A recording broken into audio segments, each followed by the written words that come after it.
Nola aurkezten duzu zure burua? Ez dakit, eskatzen didatenean nik esaten dut idazle eta kazetari, eta horrekin nahiko eritzen zaitu. Eta gero, gainerako etiketak besteak jarri behar dizkizute, ez zer horrek. Ondo. Horretarako, ez dakit gustatzen zaizkizun etiketak hola normalean. Bai, ez zaizkita jola. Iruditzen zait, eskubidea duela bakoitzak zure lan publiko bat egiten duzunean, eta bai kasetaritza eta bai telebistan lan egitea edo idaztea zentzu batean publikoa da. Zu jartzen duzu aurpegia hor, eta pasatzen danak edo ez zaitu ikusten, edo musu bat ematen dizu, edo zaplasteko bat, arrisku hori daukazu. Hori onartu behar da. Gustatu zait, Arantxa, asko irakurri dut, elkarrizketa pilo eman dituzulako, irratian hitz egiten duzulako, oso gauza interesgarriak esaten dituzula iruditzen zait, eta hoien artean, zuk esan duzu, zure bizitza osatuagoa da idazten duzulako.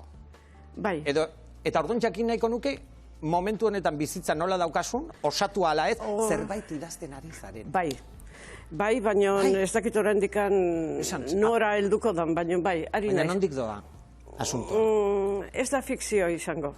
Saiakera? Bai. Zeri buruz?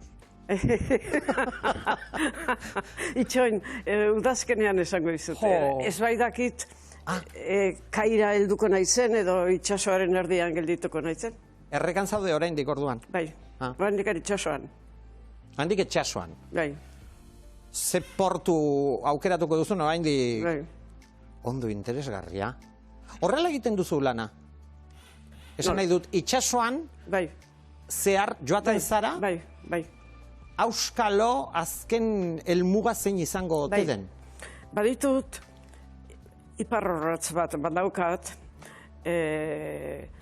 iparrizarran undagon badakit, norabide bat markatzen, baina batez ere literatura egiterakoan, ez naiz bat ere errazionala. Badira idazleak, eta nik ezautzitut, arbel batean, nola serie poliziakoetan nola jartzen duen poliziak, gezi batan hemen. Metodikoak izaten, Hontan ez naiz bat ere metodikoa. Askea? Bai, nora naraman zenak. Azkenean literatura nola ala askatasunaren esparrua da niretzat. Hor nahi dudan egiten dut. Aldudana, noski, aldudan neurrian, baina nahi dudana. Aldiz kazetaritza beti dago lotuago, ze edabidetan zauden, zeini zuzentzen dan zure lana, literatura. Askea da eta praktikatzen duzu askatasun hori? Bai, tarteka, Denetarik egongo da? Bai, idazteko, hori gure entzuleek badakite, gu ez da bizibide bat, idaztetik ez da dirurik ateratzen. Ez da dirurik ateratzen? Ez, bizona. Arantxa Urreta Bizkaia bezalako idazle handi bate? Entzun. Esan. Liburu bat saldu, eta agian lortzen duzu euro bat. Batengatik? Bai. Saltzen den liburu batengatik zuk euro bat? Euro bat. Orduan, euro bat. Asko saldu behar? Euskeraz ari gera, hori, agian 2 urtetako lana eta ateratzeituzu 3.000 euro, asko jota. Eta hori egoera normal batean, zeren zergatik panpos liburuarekin ere, horretaz etzingo dugu? Egile eskubideak ere ez zuten funtzionatzen. Zergatik panpos, lehenik eta behin, jende guztiak ja ezagutzen du batez ere, Arantxa Urreta Bizkaia ezagutzen duzu, baina zure ospea, errekonozimendu zabala, kritika txalotuta, publikoak irakurrita, zergatik panpos izan zen, ez? Bai, segurasko bai. Edo izan da? Bai, baina ez uste, 1978an argitaratu zen.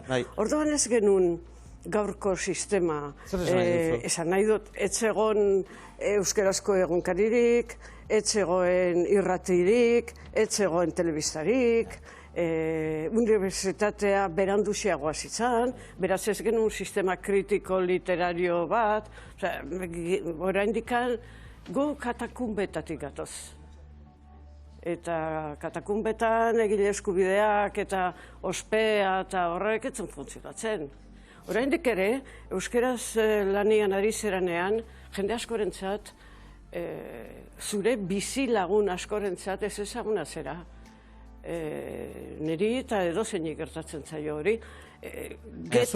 Arantxa, zuri ere, zu pertsona ezaguna zara, medioetan ere agertzen zarelako, oso aktiba zarelako, hor zaudelako baita ere, ez? Baina ez, euskaraz jarduten baldin baduzu, horrek ez da katakunba, gu katakunbetatik gatoz, baina ez gaude katakunban, baina euskararen esparrua mundu txiki bat da.